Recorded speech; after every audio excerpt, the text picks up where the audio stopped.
ఇదే వాటి hot topic. ఆ టాపిక్ లో మనతో చర్చించేందుకు కట్టా కార్తిక్ గారు పొలిటికల్ అనలిస్ట్, అలాగే అజయ్ గారు తెలుగు యువత నాయకులు, అలాగే పాదయాత్ర వెంకటేశ్వర గారు వైఎస్ఆర్ కాంగ్రెస్ పార్టీ రాష్ట్ర అధికార ప్రతినిధి, వీళ్ళు మనతోటి జూమ్లో సిద్ధంగా ఉన్నారు. మరి అసలు జనసేన నాయకులు కాజా సుజాత గారు జాయిన్ అవుతారు. ముందుగా కట్టా కార్తిక్ గారు గుడ్ మార్నింగ్. ఏంటి అసలు నరేంద్ర మోడీ నిన్న లంచ్ మీటింగ్ లో జగన్మోహన్ రెడ్డికి సంబంధించినటువంటి అనేక కీలకమైనటువంటి అంశాలు మాట్లాడారు, ఆయన టార్గెట్ చేయమని చెప్పేసి కోరారు అనేటటువంటి వాదన కూడా వ్యక్తమవుతూ ఉంది. సో ఏంటి అసలు ప్రేమగా ఉండేవారు, మోడీ గారు అడిగినా అడగకపోయినా జగన్మోహన్ రెడ్డి గారు అనేక బిల్లులకి సపోర్ట్ చేసినటువంటి సిచ్యువేషన్ మనం చూసినటువంటి పరిస్థితి. అంతేకాకుండా ప్రత్యేక హోదా అంశంలో కూడా కేంద్రం మెడల వంచి మరీ తీసుకొస్తానని చెప్పేసి చెప్పినటువంటి వ్యక్తి, ఆ తర్వాత కాలంలో దాని గురించి పట్టించుకున్నటువంటి సిచ్యువేషన్ కూడా మనం చూసాం.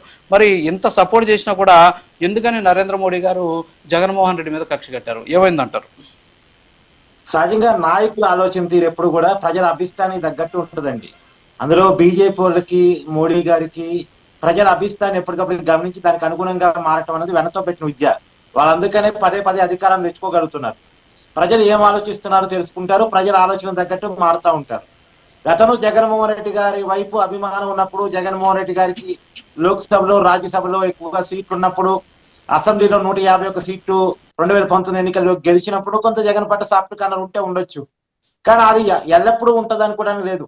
బీజేపీ వాళ్ళు ఎప్పటికీ ఒకే రకమైనటువంటి కరుణ భావజాలంతో ఉంటారనుకోవడానికి లేదు.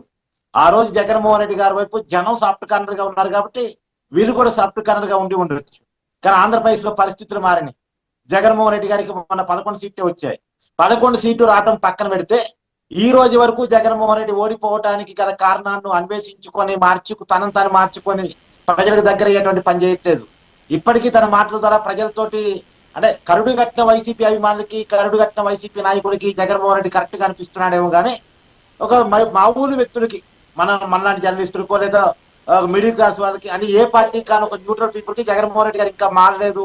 ఏంటి ఆ మాటలు ఏంటి, ఆ పనితనం ఏంటి, రప్ప ఏంటి, ఈ లేదంటే పొట్టేలం కోసినట్టు కోయటం, దాని ముఖ్యమంత్రి గారు సినిమా డైలాగ్ గారిని సమర్థించడం ఏంటి, తర్వాత నీదేని బాగా చూసుకో అని చెప్పేసి ఒక ముఖ్యమంత్రిని పట్టుకొని మాట్లాడటం ఏంటి, ఇంకా ఏది కోసం ప్రజలు ఓడించారు, ఏది వద్దనుకొని ఓడించారు, దాని నుంచి వైసీపీ బయటికి రాలేదు కదా అనే భావజాలంలో ప్రజలు ఉన్నారు.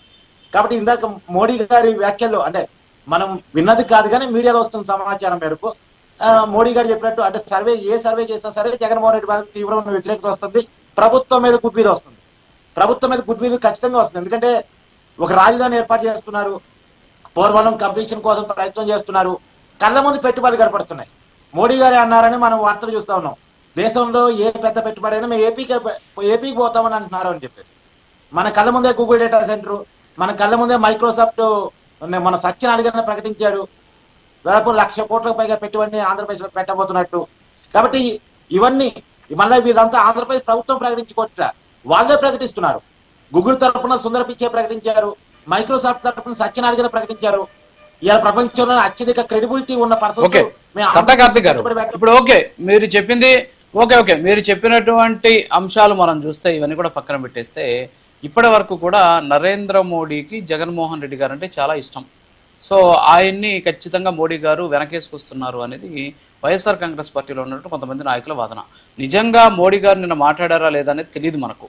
సో మాట్లాడారు అని చెప్పేసి బయటకు వస్తున్నటువంటి అంశం, దానికి సాక్ష్యాలు లేవు. నిజంగా ఆయన మాట్లాడి ఉంటే, నిజంగా ఆయన దృక్పథం అదే అయి ఉంటే జగన్మోహన్ రెడ్డి గారి భవిష్యత్తు ఎలా ఉండబోతుంది అనుకోవచ్చు? ఆంధ్రప్రదేశ్ సగటు ప్రజలు కోరుకునేది ఏంటంటే జగన్మోహన్ రెడ్డి గారిని మోడీ గారి టార్గెట్ చేయొద్దు కానీ సాఫ్ట్ కార్నర్ చూపించకుండా ఉంటే చాలు. ఎందుకంటే జగన్మోహన్ రెడ్డి గారి మీద తండ్రి ఆస్తిని ఉపయోగించుకొని 42,000 కోట్ల రూపాయలు అక్రమాస్తులు సంపాదించారు అని సిబిఐ ఈడీ పెట్టిన కేసులు 2011 నుంచి ఉన్నాయి. 2011 నుంచి ఆయన జైలుకి పోయి బెయిల్ మీద బయటకు వచ్చారు. బెయిల్ మీద బయటకు వచ్చి 13 సంవత్సరాలు గడిచిపోతుంది. 13 సంవత్సరాలు నిందితుడిగా బయట ఉంటాం ఏంటి అని నాకు ఎవరికి అర్థం కావట్లే. ఇలా సాధ్యమా? ఇలా సాధ్యమైతే ఎవరికి భయం ఉంటది? ఎవరికి భయం ఉంటది? తండ్రి ఆస్తిని ఉపయోగించి తండ్రి అధికారాన్ని ఉపయోగించుకున్న ఆస్తులు సంపాదించుకున్న వ్యక్తి తర్వాత తానే ముఖ్యమంత్రి అయి ఉంటే ఇంకెంత సంపాదించి ఉండాలి? ఇప్పుడు సిబిఐ ఈడీ ఆరోపణలు మనం నమ్మితే, ఎందుకంటే మన వ్యవస్థలు కాబట్టి, మన దేశానికి సంబంధించిన అత్యంత క్రెడిబిలిటీ ఉన్న వ్యవస్థలు అనుకుంటున్నాం కాబట్టి సిబిఐ ఈడీ ఆరోపణలు కనుక మనం నమ్మదలుచుకుంటే ఆరోపణల ప్రకారం జగన్మోహన్ రెడ్డి గారు తప్పు చేసి ఉంటే తండ్రి అధికారాన్ని అడ్డం పెట్టుకొని తర్వాత ఆయనే ముఖ్యమంత్రి అయ్యాడు కదా. ఒక అచ్యుతుడు ముఖ్యమంత్రి ఎట్లా కాగలిగాడు? దోషిగా తేల్చలేకపోయారు కాబట్టి కాగలిగాడు. దోషిగా తేల్చలేకపోవడానికి తప్పెవరుంది? ఎంక్వైరీ సంస్థలు ఉంది, వ్యవస్థలో లోపాలు ఉంది. అదే ఒకవేళ దోషిగా తేలి ఉంటే జగన్మోహన్ రెడ్డి గారి మీద ఉన్న కేసులకు 2.5 years పైన శిక్ష పడింది. 2.5 years పైన శిక్ష పడితే ఎమ్మెల్యేగా పోటీ చేయడానికి అనర్హుడు. ఇప్పుడు పులివెందుల ఎమ్మెల్యేగా గెలిచినా ఇమీడియట్ గా డిస్క్వాలిఫై అవుతాడు. తర్వాత జైల్లో ఉన్నంత కాలం ఎన్నికల్లో పోటీ చేయలేడు. జైలు నుంచి బయటకు వచ్చిన తర్వాత కూడా 10 సంవత్సరాలు ఎన్నికల్లో పోటీ చేయలేడు. అంత కఠిన చట్టాలు ఉన్నాయి. మరి ఇంత కఠిన చట్టాలు ఉండి కూడా జగన్మోహన్ రెడ్డి ఎన్నికల్లో పోటీ చేయగలుగుతున్నాడు. 2019లో ముఖ్యమంత్రి కాగలిగాడు. ఎలా కాగలిగాడు? సిబిఐ ఈడీ నిర్లక్ష్యం. ఇది మాత్రమే కాదు, 2019లో వైఎస్ వివేకానంద రెడ్డి గారు చనిపోతే దాని మీద సిబిఐ ఎంక్వైరీ స్టార్ట్ 5 సంవత్సరాలు అవుతుంది. ఈ దేశంలో పెద్ద ఎంక్వైరీ సంస్థ సిబిఐ. మరి అదే ఇంతవరకు తేల్చలేకపోయింది అంటే, ఇంకా పాక్షిక పరమైన విచారణ అవసరమని కోర్టు ఆదేశించేదాకా వచ్చిందంటే ఇంక ఎవరిని నమ్మాలి, ఎలా నమ్మాలి? అంటే ఒక మాజీ మంత్రి, ఉమ్మడి రాష్ట్రానికి సంబంధించి ఒక మాజీ ముఖ్యమంత్రి తమ్ముడు, ఇంకో మాజీ ముఖ్యమంత్రి బాబాయ్, ఒక మాజీ ఎంపీ, మాజీ ఎమ్మెల్యే, ఆ స్థాయిలో ఉన్న వ్యక్తి చనిపోతే ఆ చనిపోయిన కేసులో 6 చనిపోయారు.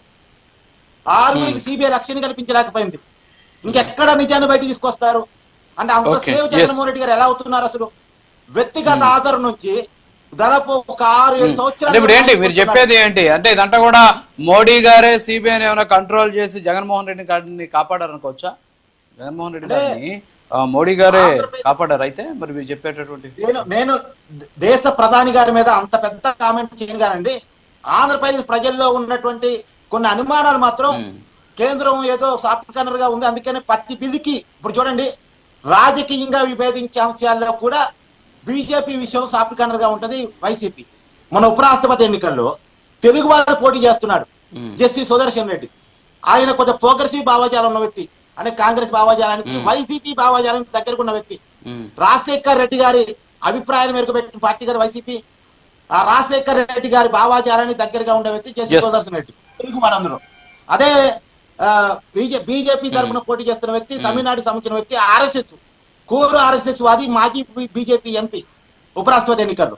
ఇప్పుడు ఈ 2 భావాచారాల విషయంలో వైసీపీ ఎవరు సపోర్ట్ చేయాలి? కనీసం తెలుగు అన్న కారణం చేత తెలుగు సుదర్శన్ రెడ్డి సపోర్ట్ చేయాలి. లేదు, రాజశేఖర రెడ్డి గారి భావాచారానికి దగ్గరున్న వ్యక్తి కాబట్టి సుదర్శన్ రెడ్డి సపోర్ట్ చేయాలి.